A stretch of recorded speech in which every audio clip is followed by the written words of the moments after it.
Iran has launched drone strikes on Saudi Arabia and Kuwait this morning. The Saudi Defense Ministry says it destroyed drones flying over the oil-rich eastern region. And, of course, this comes as Saudi Arabia's state oil giant, Aramco, warns of catastrophic consequences for oil markets if the Strait of Hormuz stays closed.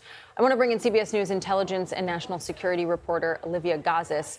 So we obviously know Saudi Arabia, very oil rich. There's a lot of influence there, but just sort of lay out the power and influence of this country.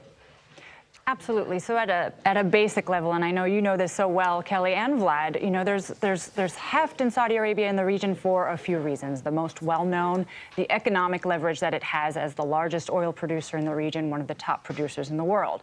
That fact alone gives it enormous influence over global energy markets. From a religious standpoint, it has tremendous import as the custodian of Islam's holiest sites, Mecca and Medina, both considered sacred as the birthplace of the Prophet Muhammad and of the first Islamic state. In more recent years, the notable shift for Saudi Arabia has been how much more geopolitical leverage it sought to cultivate. Under the Crown Prince Mohammed bin Salman, the kingdom has really deepened its security partnership with the U.S., while at the same time significantly expanding economic ties with China, which has been Saudi Arabia's largest trading partner for more than a decade now. And then you can also recall, before the October 7th attacks, the kingdom had been actively exploring a route of normalization of relations with Israel as part of the Abraham Accords. That effort has largely stalled since the war in Gaza began, but was a real notable shift in the kingdom's efforts to become more of a player in the region. All right, so let's talk about South Carolina Republican Senator Lindsey Graham. He says that Saudi Arabia is urging to step in and fight Iran. He even suggests that the United States should get into a defense agreement if they do not intervene.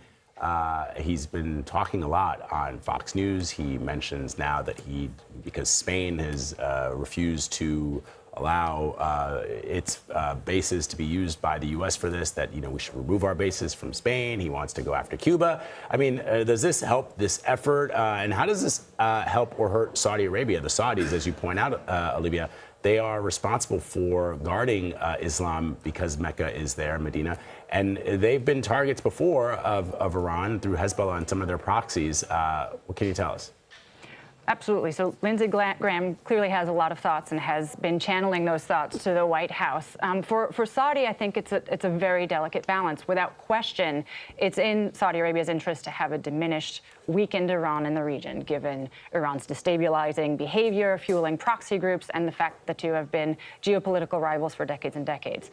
But getting drawn more deeply into this war means a heightened risks not only to the traditional sources of revenue, the oil infrastructure, but as a real threat to the Crown Prince's plans for this long-term economic diversification and transformation initiative, which involve making Saudi Arabia a hub for tourism, for foreign investment, both of which obviously flee in times of conflict.